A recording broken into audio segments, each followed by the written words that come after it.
प्रियांश राय जी बेंगलोर से। राधे राधे।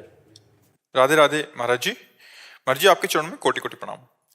महाराज जी, जब हम कोई कार्य करना निकलते हैं तो उस कार्य में हम सफलता मिलेगी या ना नहीं मिलेगी और कितनी मिलेगी, मेरी समझ से ये चार बातों पर निर्भर करता है। एक है पुरुषार्थ, एक है प्रारब्ध, संभावना जो कि ज्योतिष शास्त्र में बताते हैं, और प्रभु की इच्छा। महाराज जी, अगर 2-3 बार कार्य दो करने बातें पर तो हटा दीजिए, संभावना और प्रभु की इच्छा को हटा दीजिए। प्रभु की इच्छा कभी ऐसी नहीं होती कि सफलता मिले या ना मिले, उसमें कोई प्रभु की इच्छा नहीं होती, क्योंकि सब मम प्रिय सब मम उपजाए।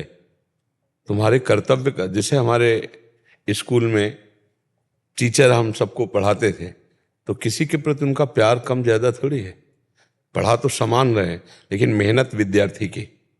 जो विद्यार्थी जितना अच्छे ढंग से उसको पकड़ पाया, अच्छे ढंग से पढ़ा, वही क्लास में उत्तम उत्तीर्ण हुआ। उसमें टीचर की कृपा नहीं बोल सकते आप। टीचर तो समान भाव से सबको पढ़ा रहा है, ऐसे ही ईश्वर का समान भाव सबके। समोहम सर्वभूतेषु सब मम प्रिय सब उपजाए। और संभावना कि मतलब किसी ग्रह नक्षत्र या कोई दैवी शक्ति या कोई ऐसा भाव आपका नहीं, मेरा ये कहना है कि जैसे ज्योतिष शास्त्र मैंने आपको पहले सुना था कि वो बताते हैं कि अमुक समय पे ये ज्योतिष शास्त्र वही बताता है जो हमारे प्रारब्ध में है, वो कोई अलग चीज नहीं बता सकता। जो हमारा प्रारब्ध निर्माण शरीर का हुआ है, वो उसी से गणित लगा के बताया जा सकता है। ये दो बातें तो हटाइए आप। अब दो बातें रह गई। पहला कौन सा? पुरुषार्थ। हाँ, दूसरा प्रारब्ध। हाँ, अब इसमें क्या होता है कि जैसे हमारा पुरुषार्थ है 80% और प्रारब्ध है 100% हानि देने का, तो हम सफलता प्राप्त करते करते भी रह जाएंगे। अब हमारा प्रारब्ध है 80% और पुरुषार्थ है 100%, तो गिरते गिरते भी हम पास हो जाएंगे। मतलब एक गया गया गया और जीत गया। उसमें हमारा पूर्व का जो पुरुषार्थ असत किया गया है, वही हमारा प्रारब्ध बन करके इस समय आया है।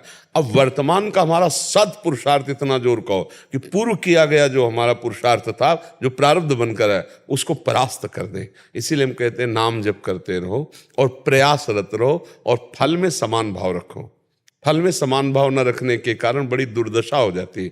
जैसे हम कोई भी कार्य करते हैं तो पूरा मन में ठान लिया इतना लाभ होगा ही, और विपक्ष सोचा नहीं कि हानि भी हो सकती है, नहीं भी हो सकता है।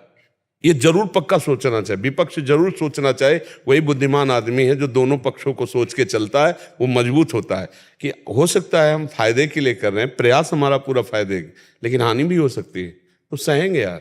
पहले तैयार हो जाओ। अगर पहले से तैयार नहीं हुए तो फिर आप परेशान हो जाओगे, डिस्टर्ब हो जाओगे। सुख दुखे समय कृत्वा लाभा अलाभो जया जयो। ये बिल्कुल परिणाम तुम्हारे हाथ नहीं, क्योंकि प्रारब्ध को तुम जानते नहीं हो। प्रारब्ध बहुत बलवान होता है। सुनो भरत भावी को प्रारब्ध कहते हैं, प्रारब्ध को भावी कहते हैं। सुनो भरत, वशिष्ठ जी महाराज कह रहे हैं, सुनो भरत भावी प्रबल बिलख कहो मुनिनाथ, हानि लाभ जीवन मरण जस अपयस ये विधिहांस। ये पहले से विधान में खूब मेहनत करने वाला, खूब प्रयास करने वाला असफल पाया गया। कोई ज्यादा प्रयास नहीं, कोई मेहनत नहीं, लेकिन बहुत सफलता प्राप्त हुई। उसमें प्रारब्ध उसका काम कर रहा है। तो क्या हम पशु हैं जो प्रारब्ध के अधीन होकर के हम जीते रहें? हम ऐसे पुरुषार्थ को करें जो हमारे अशुभ को नष्ट कर दे, और अशुभ आए भी तो हमें परास्त न कर पावे। जैसे अशुभ कर्म का फल शरीर पर प्रहार होगा, प्रारब्ध अपना रंग तो दिखाएगा, पक्का रंग दिखाएगा। बड़े चाहे जितने भजनानंदी हो, रंग आएगा आपके शरीर पे। तो अगर भजन ना करते होते तो हालत क्या होती है आप सोचो। अब जैसे तो भजन है, भजन मार्ग में है भगवान, तो इसका प्रभाव उतना नहीं पड़ रहा है जितना पढ़ना चाहिए। पढ़ता तो है, थोड़ी थोड़ी देर में दर्द हो रहा है तो बार बार, पर वो अपने प्रारब्ध अपना रंग दिखा रहा है। लेकिन पुरुषार्थ स्वभाव पड़ गया तो प्रारब्ध हल्का है और पुरुषार्थ प्रबल हो गया। तो हमारा मनुष्य जीवन केवल प्रारब्ध ही भोगने के लिए नहीं है। ऐसा हम प्रबल पुरुषार्थ करें कि हम आगे बढ़ जाएं।